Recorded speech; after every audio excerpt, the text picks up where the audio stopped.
Dear students, हम class 10th में क्षितिज भाग 2 में सूरदास जी द्वारा रचित पद पढ़ रहे हैं। इस चैप्टर में मैंने आपको 2 पद अच्छी तरह से पढ़ा दिए थे, जिसमें गोपियों ने अपनी विरह व्यथा का बहुत ही सुंदरता के साथ वर्णन उद्धव से किया था। उद्धव जब अपने योग संदेश को लेकर के आता है और गोपियों को सुनाता है, तो गोपियाँ उसके योग संदेश को सुनकर के अत्यधिक दुखी हो जाती हैं और वह उद्धव से कहती हैं कि हे उद्धव, यह योग संदेशा आपका हमारे अंदर और अधिक विरह रूपी अग्नि को बढ़ाने वाला है। मैंने आपको 2 पद पढ़ा दिए थे।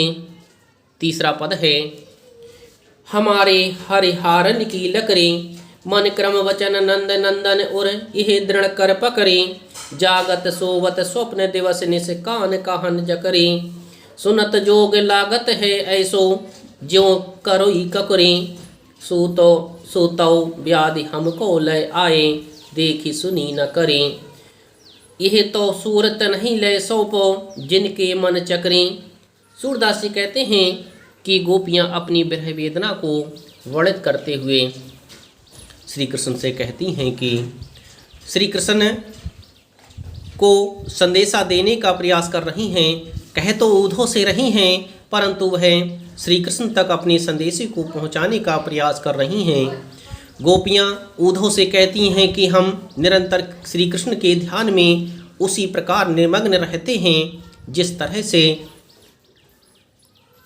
हमारे हारिल की लकड़ी, जिस तरह से हारिल एक पक्षी होता है जो हमेशा अपने पैरों में लकड़ी को दबाए रखता है, उसे वह किसी भी कीमत पर छोड़ना नहीं चाहता। उसी तरह से गोपियाँ श्री कृष्ण को हरि कहते हैं, श्री कृष्ण के लिए हारिल की लकड़ी के समान बता रही हैं। गोपियाँ कहती हैं कि जिस प्रकार हारिल पक्षी कहीं भी हो और किसी भी दशा में हो, सहारे के लिए अपने पंजों में किसी न किसी लकड़ी को अथवा किसी तिनके को पकड़े रहता है, उसी तरह से हमारे श्री कृष्ण मन वचन और कर्म में पूरी तरह से समाहित हैं। हमने श्री कृष्ण को अपने मन क्रम वचन में पूरी तरह से दृढ़ता से पकड़ लिया है, उसी तरह से पकड़ लिया है जिस तरह से हारिल पक्षी लकड़ी को पकड़े रहता है। जागत सोवत स्वप्न दिवस निस कान कहन जकरी, जागत माने जागते हुए, सोवत माने सोते हुए, स्वप्न माने स्वप्न में, दिवस माने दिन में, निश माने रात में। जागते, सोते, सपने में, दिन में, रात में, कान कहन जकरी, हम कहना करके ही जकरी माने जकरते रहते हैं, अर्थात पुकारते रहते हैं।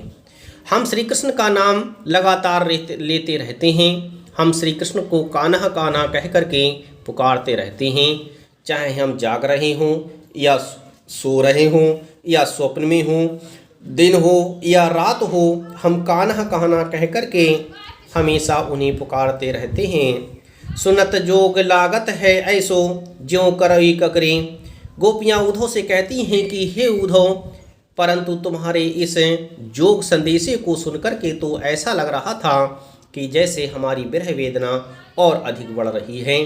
तुम्हारे इस योग संदेश को सुनकर के हमें और अधिक दुख उत्पन्न हो रहा है।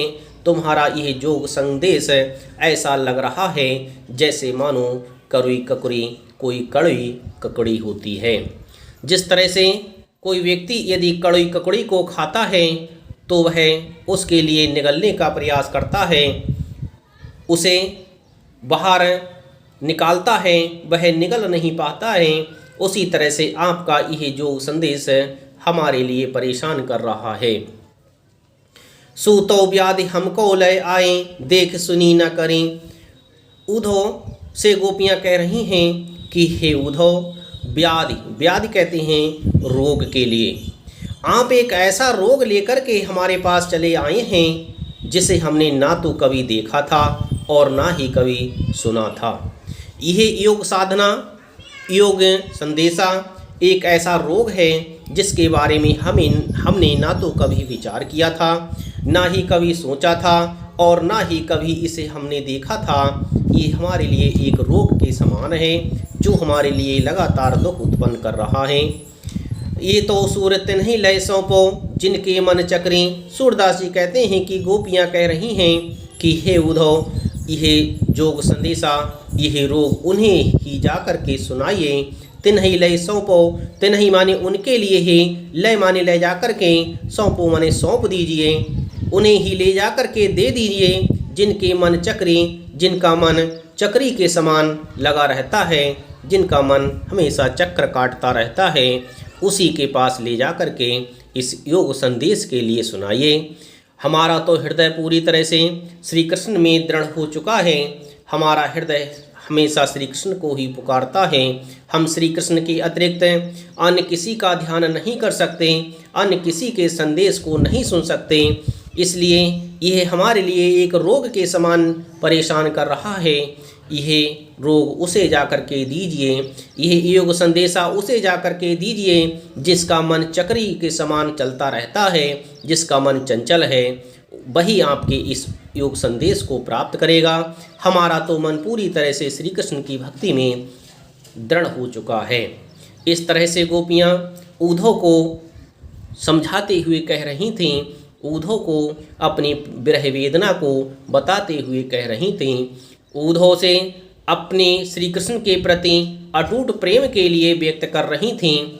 इस तरह से सूरदास जी ने इसमें श्रृंगार रस के, वियोग श्रृंगार रस का बहुत ही सुंदरता के साथ वर्णन किया है।